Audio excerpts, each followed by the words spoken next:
ఇంట్లో ఉన్నటువంటి అమ్మాయి అన్ని విధాలుగా గుణగణాలు ఉంటే కోటీశ్వరులు వచ్చి ఏరి కోరి చేసుకొని వెళ్ళేవాళ్ళు.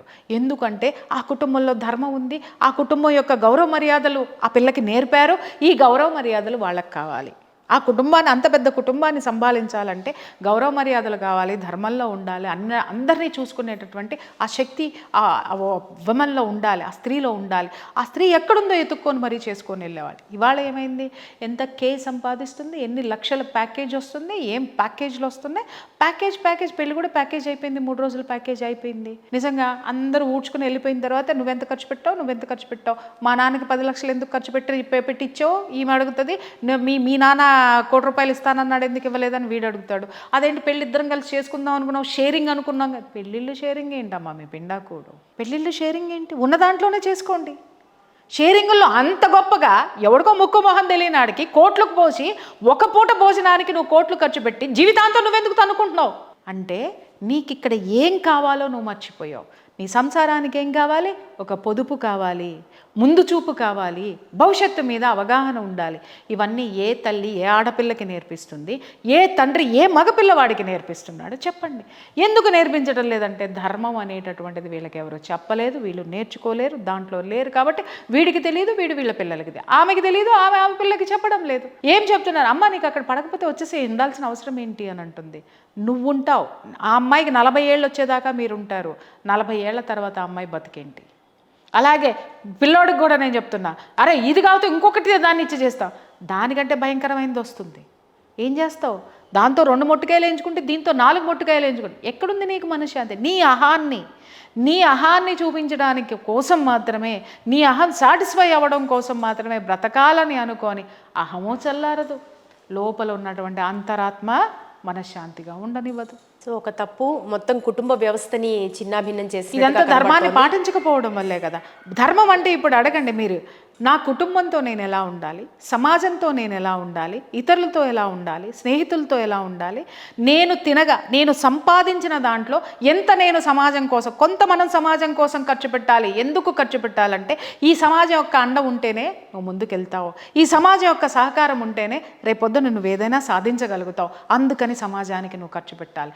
దాంట్లో కొంత దాన ధర్మాలు చేయాలి. దానాలు ధర్మాలు నేనెందుకు చేయాలి అని అంటే, నీకు ఎక్కడో ఉన్నటువంటి ఒక శక్తి ఏదో ఒక రూపంలో నీ దగ్గరికి రాబట్టి నువ్వు గొప్పవాడి అయ్యావు. కాబట్టి ఖచ్చితంగా భగవంతుడు ఏ రూపంలో తీసుకుంటాడంటే లేనివాడికి నువ్వు చేసేటటువంటి సేవ నుంచే అతను ఆ శక్తిని తీసుకుంటాడు. ఎందుకంటే ఇచ్చిన తర్వాత తీసుకున్నవాడు వీడినే కాదు భగవంతుడిని కూడా ప్రైజ్ చేస్తాడు. అది భగవంతుడికి ఇష్టం. అరే వీడు నాకు మంచి చేస్తున్నాడు కాబట్టి వీడికి ఇంకో ₹2 ఎక్కువ రావాలి, ఇంకో 2 లక్షలు కావాలి, ఇంకో 2 కోట్లు వీడికి ఎక్కువ ఇస్తాను అని భగవంతుడు కూడా మెచ్చాలి. ఇంకొకటి, పేదవాడికి ఎందుకు దాన ధర్మాలు చేయాలంటే వీడు హ్యాపీగా ఉంటేనే ప్రకృతి ప్రశాంతంగా ఉంటుంది. వీడు ఆకలితో ఉంటే వీడిలో ఉన్నటువంటి ఆ యొక్క నేర ప్రవృత్తి పెరిగిపోవచ్చు, ఈర్ష్య పెరిగిపోతుంది, ద్వేషం పెరిగిపోతుంది, అనీవెన్గా ఉంటుంది ప్రపంచం. అలాగే కొంత సొమ్ము నీ కుటుంబానికి ఖర్చు పెట్టాలి, అలాగే కొంత సొమ్ము నీ కోసం దాచుకోవాలి. దాపరికం ఎందుకు, భవిష్యత్తు కోసం. భవిష్యత్తులో నువ్వు ఓల్డేజ్ హోములకు పోకుండా ఉండడం కోసం, లేదా భవిష్యత్తులో ఎవరి దగ్గర చేజాచకుండా ఉండడం కోసం, భవిష్యత్తు అనేటటువంటి ఒక భరోసా, ఇవన్నీ ఉన్నాయి. ఈ ధర్మాలు ఉన్నాయి. నువ్వు ఎలా బ్రతకాలి, పక్కవాడితోటి ఎలా మమేకమై ఉండాలి, నీ కుటుంబంతో ఎలా ఉండాలి, నీ కుటుంబంతో ఎలా మమేకమై ఉండాలి. పెద్దవాళ్ళని ఎందుకు గౌరవించాలి, ఎందుకంటే నీకు గౌరవం రావాలి. వాళ్ళని గౌరవిస్తేనే నువ్వు మనశ్శాంతిగా ఉంటావు. కాబట్టి ఇవన్నీ నేర్పేటోళ్ళు ఎవరు, విద్యా వ్యవస్థ భ్రష్టు పట్టిపోయింది. చిన్నప్పుడు మేము చదువుకున్న తరగతి గదుల నిండా మాతృదేవోభవ, పితృదేవోభవ, ఆచార్య దేవోభవ, కలిసి ఉంటే కలదు సుఖం, దురాశ దుఃఖానికి చేటు, ఇవన్నీ రాసి ఎందుకుండేవి అనంటే జాగ్రత్త, ఇవి చదువుకో, వీటిల్ని ఏ విధంగా అయితే నువ్వు తీసుకుంటావో పాటిస్తావో నీ జీవితం అలా ఉంటుంది. పాటించకపోయి వీటిల్ని పెద్ద అయిన తర్వాత కూడా గుర్తు చేస్తూ ఉంటాయి, చిన్నప్పుడే చదివాను నేను, దాన్ని ఫాలో అవ్వలేదు అని. చిన్నప్పటి నుంచే ఉగ్గుపాలతో ఉండేది విద్యాభ్యాసంలో కూడా. ఇంట్లో తప్పులు చేస్తే పేరెంట్స్ వచ్చి మాస్టర్కి చెప్పేవాళ్ళు, మాస్టర్ దండించేవాడు. అలాగే స్కూల్కి రాకుండా వాడు స్కూల్ ఎగ్గొట్టో ఆమె స్కూల్ ఎగ్గొట్టో ఏదైనా పిచ్చి పనులు చేస్తే వచ్చి పేరెంట్స్కి చెప్పేవాళ్ళు.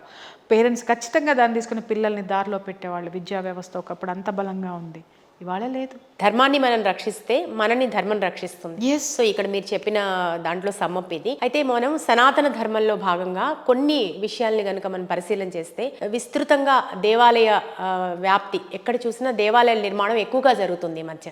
సో ఇది సనాతన ధర్మంలో భాగమే అంటారా? దేవాలయ నిర్మాణానికంటే దేవాలయాలు కూల్చివేయటం ఎక్కువ జరుగుతుందమ్మా. దాన్ని ఎవరు మాట్లాడటం లేదు. దేవాలయాలు ఇవాళ ఎందుకు కూల్చివేతకి గురవుతున్నాయి, దానికి ఎవరికైనా పట్టిస్తున్నా, కొత్త గుడి కట్టాలన్న ఆలోచన ఉండే ప్రతి ఒక్కళ్ళకి నేను చెప్తున్నాను, కూల్చినటువంటి గుళ్ళకి మీరు చేసినటువంటి సేవ ఏంటి?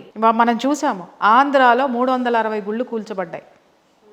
అర్థమైందా? తెలంగాణలో మనం రోజుకొక చోట ఎక్కడో ఒక చోట చూస్తూనే రీసెంట్ గా కూడా ఒక ఇష్యూ చూసి, కూల్చిన దాన్ని కట్టలేని వాడివి కొత్తది కట్టి కూల్చడానికి ఇస్తావా?